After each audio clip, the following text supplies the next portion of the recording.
Friends అందరికీ నమస్కారం. విశాఖపట్నం జిల్లాలోని తాజాగా టీడీపీ నేత అయితే ఆత్మహత్య చేసుకున్నారు. ఆయన ఎవరు, ఏంటి, అసలు టీడీపీ నేత ఆత్మహత్య చేసుకోవాల్సినంత అవసరం ఏమొచ్చింది అన్న పూర్తి వివరాలు తెలుసుకునే ముందు ఛానల్ అయితే సబ్స్క్రైబ్ చేసుకోండి.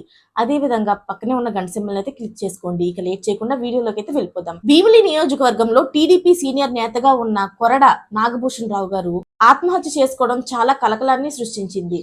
ఈయన భీమిలి వ్యవసాయ మార్కెట్ కమిటీలోని మాజీ చైర్మన్ గా ఉన్నారు. గత కొంతకాలంగా అనారోగ్య సమస్యలతోని ఆసుపత్రిలో చికిత్స పొందుతూ బాధపడుతున్నారు.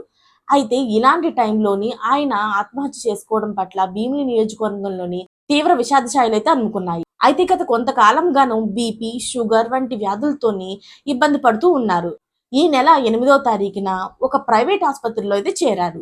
అయితే నిన్న ఉదయం 7 గంటల సమయంలోని ఆయన అనుచరుడిని కాఫీ తెమ్మనైతే చెప్పి తన అనుచరుడు అలా బయటకు వెళ్ళిన తర్వాత నేరుగా ఆసుపత్రి 4వ అంతస్తు బిల్డింగ్ పై నుంచి దూకి మరీ ప్రాణాలు తీసుకున్నట్లు తెలుస్తుంది. దీంతో అటు రాజకీయ పరంగాను అలాగే ఇటు వ్యాపార పరంగాను కూడాను నాగభూషణ్ కు మంచి పేరు ఉన్నది.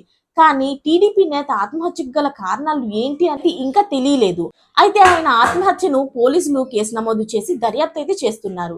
భీమిలి ఎమ్మెల్యే గంటా శ్రీనివాసరావు నాగభూషణ్ ఇంటికి వెళ్లి మరీ నివాళులు అర్పించారు.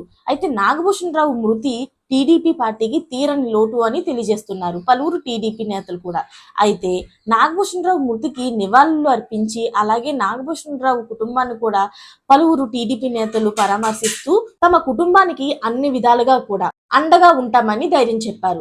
మరి నాగభూషణ్ రావు మృతికి గల కారణాలు పోలీసుల అధికారులు త్వరలో బయట పెట్టాలి అని కార్యకర్తలు కూడా డిమాండ్ చేస్తున్నారు. అధికారంలో ఉన్న పార్టీ ఇలాంటి నేత ఇలా ఆత్మహత్య చేసుకోవడంపై ఆశ్చర్యాన్ని గురి చేస్తుంది. అయితే పాపం ఆయనకి ఎలాంటి కష్టం వచ్చిందో ఏమో గానీ ఆయన మాత్రం 4వ అంతస్తు నుంచి దూకి చనిపోయారు. అయితే ఈ విషయం తెలుసుకున్న చంద్రబాబు గారు కూడా తీవ్ర దుఃఖాన్ని వెల్లడించారు. ఆయన సంతాపాన్ని కూడా తెలియజేశారు. అయితే ఫ్రెండ్స్ చూశారు కదా, ఆయన ఎందుకు చనిపోయారు ఏంటి అన్న కారణాలు అయితే ఇంకా తెలియలేదు. పోలీసులు మాత్రం ఆయన ఎందుకు చనిపోయారు అన్న దానిపైన ఖచ్చితంగా బయట పెట్టాల్సిందే అంటూ కార్యకర్తలు అయితే డిమాండ్ చేస్తున్నారు.